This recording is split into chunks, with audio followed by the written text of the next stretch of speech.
CBS News legal analyst Rikki Klieman joins us at the table to discuss. The charges, Rikki, are pretty disgusting, but they've been disgusting for a long time. And his attorney, one of his attorneys, is saying this is essentially a do-over.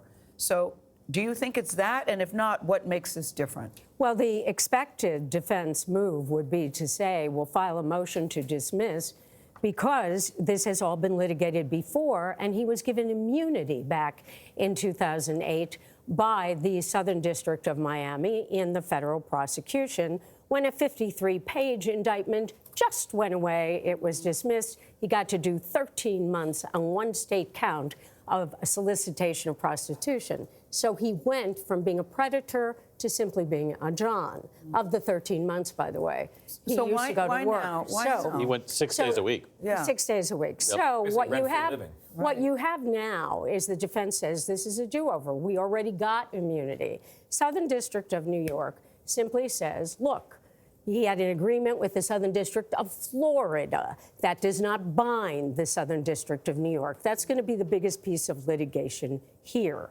Now they are looking for new victims, so they may have some new charges. How big let's talk about this plea deal, which has been criticized from the get-go. It's appalling. It is appalling.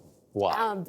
Because you have a sex trafficking indictment with multiple victims. It goes away, and the victims are never informed about it. It was done in secret. So if it's done in secret, why would you do that? Well, because it was really a terrible, terrible plea deal. So the individual who negotiated that plea deal, Alexander Acosta, is now labor secretary in the Trump administration. He was grilled about that deal by Congress, but was approved. What's next for him? Well, is he tainted? I think he is greatly tainted, and I think there will be a groundswell. You have to remember the change of time and change of culture.